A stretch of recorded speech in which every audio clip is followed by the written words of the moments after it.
All right, folks, welcome back. Today we're going to be starting beans and ham soup. If you have dry beans, you have to think about this a day ahead of time before you can eat it. If you have canned beans, you can do all this in one day. But for us, we're going to be starting with dried beans. We have a 15 bean mix here, and so Mr. P and I spent the last 30 minutes digging through here and Googling what these beans are, and we created this chart. So in here we have everything from chickpeas, pinto beans, black beans, kidney beans, lentils, large lima beans, baby lima beans, yellow split, green split, navy bean, northern bean, red bean, pink bean, and more. So these all came together. We're going to process them the same way. So to start things off, these are dried beans out of the bag, and we're going to add them to some water. This is the stuff you have to do on day one.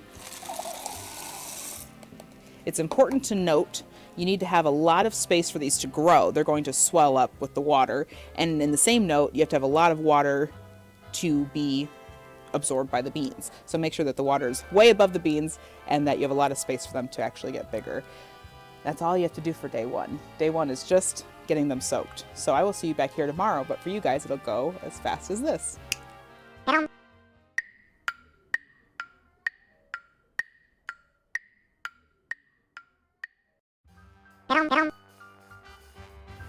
Alright guys, welcome back. Yesterday we soaked some beans and now they have grown in size. We'll insert some pictures of that.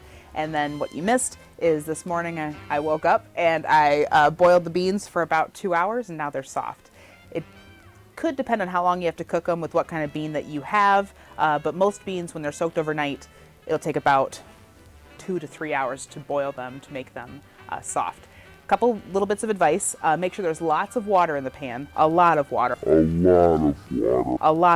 lot more than covering the beans because they're going to absorb some water. And the little secret is no seasoning, especially salt. Don't put anything with the beans except for just clean, clear water. If you do put salt in there, for some scientific reason, the outside of the bean, the husk, the skin of it, will never soften. And so your beans will have gritty, unpleasant textures going on when you're eating it if you did salt the water. So that's all you missed. Now we're back. We're going to be cutting up some vegetables here to add to our ham and bean soup. Starting off with mirepoix. Mirepoix, if you're in my class, you know that is specifically onions, celery, and carrots, and it's a ratio. So it's 50% onions, 25% carrots, and 25% celery. So if a chef asked you, hey, go get me, a pound of mirepoix, then it would be use those ratios to get the right amount of mirepoix. Now we're saving some veggie scraps for our next batch of veggie stock. I did make veggie stock to use as a liquid for the soup from our last batch of vegetables that we had scraps from. If you're not sure how to make veggie stock, refer back to my ramen video, and we made it in that video. If you were lucky enough to have a ham that had a ham bone in it, maybe for Easter or for some other dinner, save that ham bone.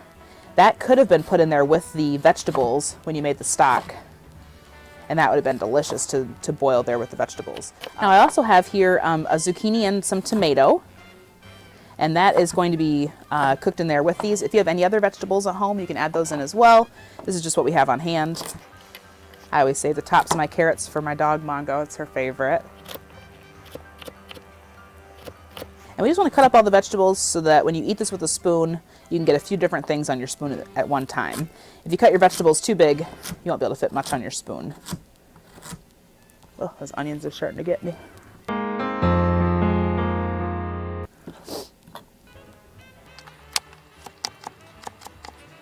I'm getting close to being done cutting up my mirepoix. That's going to be the first round of vegetables that we saute. So I'm going to start preheating my pan for that. All right, Mongo, you ready? Try to catch. Oh, good job. Carrots are her favorite. All right. So now we got our mirepoix, our onions, celery, and carrots. See that? And that's going to go into our pan. Now I'm going to put a little bit of oil in there and add in these vegetables.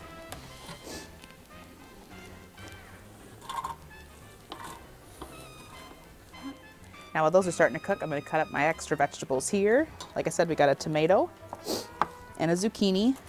And neither of these vegetables take very long to cook. So we're going to start off with the vegetables that take a long time to cook, let those start to get soft and golden brown, and then add in these vegetables. And again, just little bite sizes so that when you eat this with a spoon, you get some variety.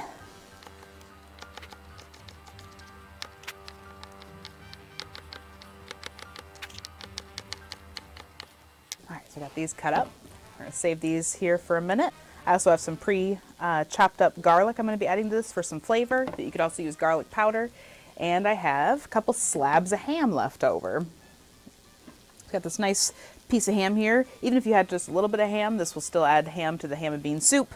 You even could use Spam in there or chicken, whatever you guys have at home already. I'm just cutting off a little bit of the excess fat from the top here. But I am going to leave this outside part on. I'm going to cut it into bite-sized pieces, but this outside part has a lot of good flavor from smoking the ham, and that's going to add flavor to your soup.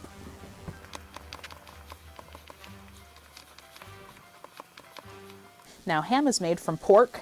It's cured pork, and that's what gives it its pink color, is the pink curing salts. And then typically they're either smoked or glazed and roasted on the outside.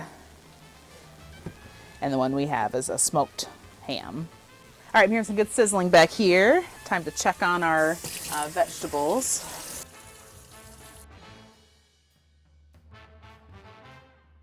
We're gonna add some salt into these.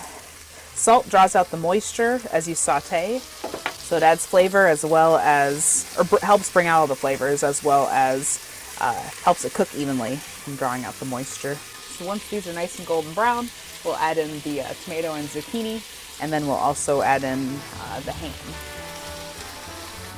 All right, so these are starting to get golden brown and soft here, so it's time to add in our next set of vegetables.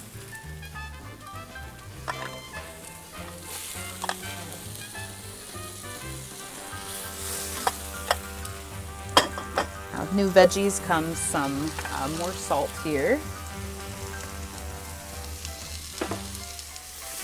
Give this a stir. All right, we're not going to let those cook too long because it's going to boil in with the stock, and we don't want them to be totally mushy by the time that we're going to eat it. So we are going to add in at this point the ham.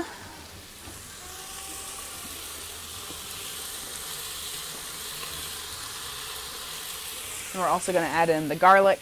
The garlic is finely chopped, so we don't want to add that in until this stage so we don't burn it. Burnt garlic is pretty gross. Now we're going to be adding in the boiled beans. I'm just going to scoop those out here, drain out the bean water, and add these in. Now the bean water you could use as part of the soup base. It won't have a ton of flavor, but it will have a little bit of that bean flavor in it.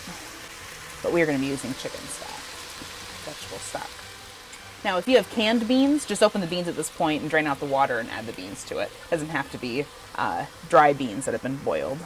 We're going to add in our vegetable stock here. When this comes to a boil and the beans cook with it, it'll thicken it up just a little bit to give a nice soup consistency. I'm going to add about a quart and just a little bit more. Then we turn down the heat and let this simmer for probably about 20 to 30 minutes. So we'll see you back after that. All right, so it's been simmering for about 30 minutes. I stirred it on occasion, and now it is ready to serve. It did thicken up a bit from those beans, but this is just a basic way to make soup. So it doesn't have to be bean and ham soup. It could be potato chicken soup, all sorts of things. Just pre-cook those potatoes like you did the beans and then add them in. So a lot of different soups you can make from this technique. This brings me to your homework for today. You guys should take yourself on a virtual trip somewhere. There's so many places that have things available right now, like different zoos you can go to and look at the animals, different art galleries you can look at the art. My whole family, we had a fun Disneyland day. If you go to my YouTube playlists, you'll see that I have a whole bunch of Disneyland rides. So what you do is you go to the top video and watch the whole walkthrough, and then when they arrive at a ride during the walkthrough, you pause the main video, go find the ride they stopped at, and then watch the ride video. So it's kind of like going to Disneyland. So take yourself somewhere on a virtual trip. Maybe you wanted to go somewhere and you have never been. Google Earth is a great way to do that. So I'll see you guys very soon. Bye.